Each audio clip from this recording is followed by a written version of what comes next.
Ciudadano presidente, ciudadanas y ciudadanos senadores, ciudadana secretaria de Relaciones Exteriores.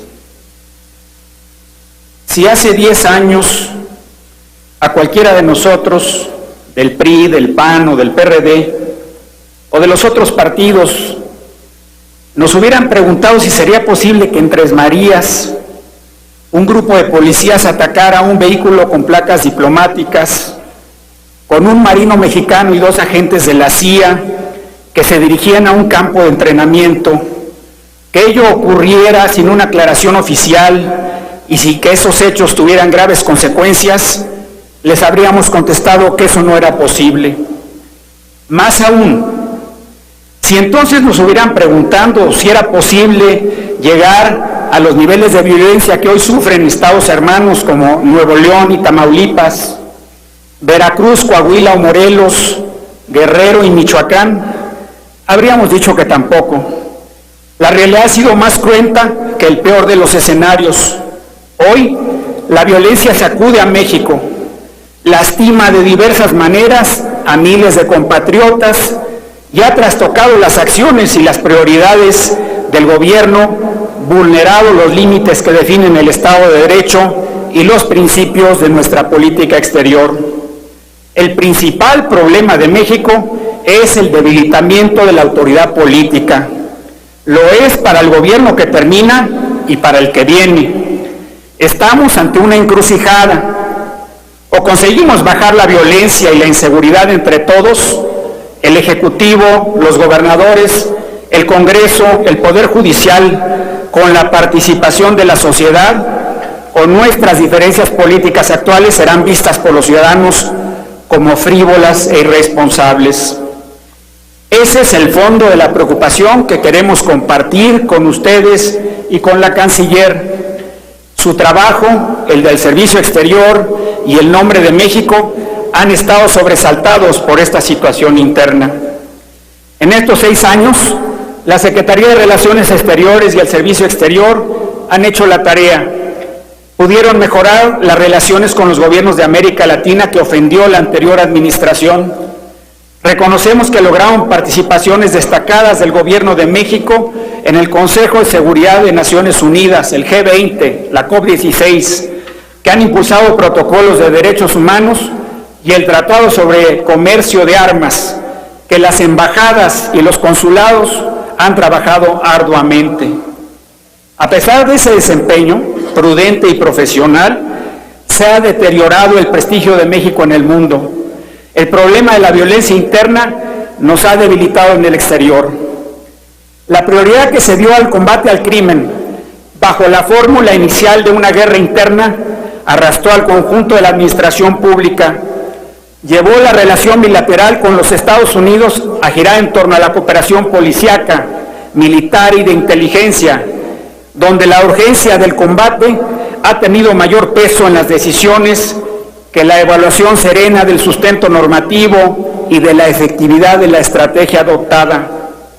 Algunos de los acuerdos que se han suscrito en la última década, bajo la justificación de ser acuerdos interinstitucionales y ejecutivos, llevaron a un abuso en el ejercicio de las facultades del Ejecutivo, con menosprecio de la separación de poderes, falta de consideración a las facultades del Senado y una visión corta sobre el ejercicio del poder presidencial en la democracia.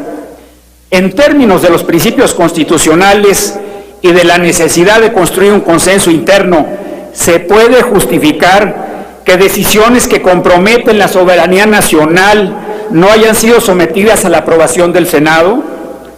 El Senado aprueba acuerdos sobre agricultura con Suiza o de evasión social con Ucrania, pero no aprueba el ASPAN o la Iniciativa Mérida. Si existe la obligación para lo menos, con mayor razón existe para lo más. Estamos conscientes de la gravedad del problema interno y de las tensiones internacionales que genera, del número de muertos, de la inadecuación y contradicción de las normas, de las fragilidades institucionales que se enfrentan. Nos preocupa la grave violación de los derechos humanos y los riesgos que enfrentan activistas y periodistas que los defienden. Hemos sido testigos de los oportunismos que se han presentado en la política nacional para sacar ventaja de la política de seguridad o para desprestigiarla. Lo que no podemos aceptar es que por la presión de lo inmediato se pierda de vista la ruta que marcan los principios de nuestra política exterior y del Estado de Derecho.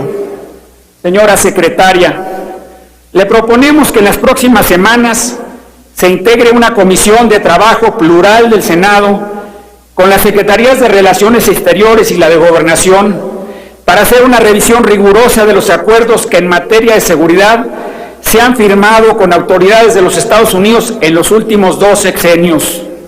Al propio Ejecutivo que sale y al que entra, les convendrá que la carga de esta responsabilidad sea compartida con el Senado, que en el futuro no ocurra lo que en Colombia, donde la Corte Constitucional devolvió el acuerdo militar con los Estados Unidos para su ratificación por el Congreso. Es mejor que las decisiones de fondo pasen por el filtro de un órgano plural. Para los próximos años, el reto de la política exterior de México será prestigiar de nuevo a nuestro país, revertir la opinión crítica que se ha venido consolidando sobre la grave situación interna que causa consternación en los espacios más influyentes de la opinión mundial.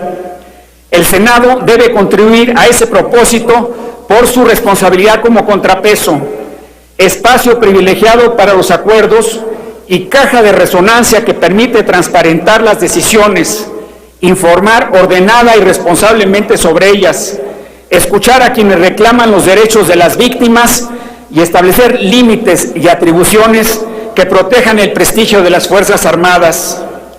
La política exterior que se necesita debe tener la más alta jerarquía dentro de la Administración Federal, en la relación con los poderes, en su capacidad de proteger los intereses nacionales en un contexto externo con márgenes estrechísimos de acción, donde los cambios ocurren con velocidad y sin posibilidades de retorno.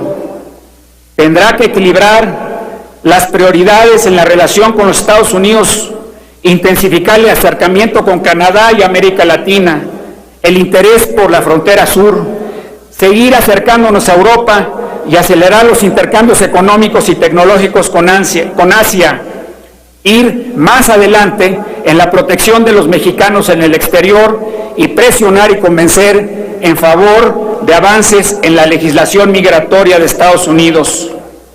Como potencia intermedia, ganar liderazgo con nuevas iniciativas de reducción de la violencia, el hambre, la enfermedad, la pobreza, cambio climático, construcción de gobernabilidad democrática y aquellas que abran paso a la reforma de las instituciones mundiales. Senadoras y senadores, durante los 6 años que conviviremos en este espacio, vamos a tener múltiples diferencias. Nosotros, como oposición, las tendremos con muchos de ustedes.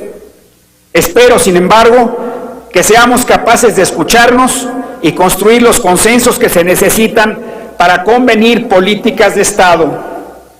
Si miramos al faro de los principios constitucionales, no debiera quedarnos ninguna duda de que, en materia de seguridad, justicia y política exterior, necesitamos políticas de Estado, acuerdos que estén sustentados por una indeclinable defensa de los derechos humanos y una prudente y efectiva redefinición de la coordinación y las responsabilidades en nuestro sistema federal. Convoquémonos para contribuir cada uno de nosotros, todos, a la magna tarea de fortalecer las instituciones democráticas, devolver la paz a las regiones en conflicto y enaltecer el nombre de México en el mundo. Muchas gracias.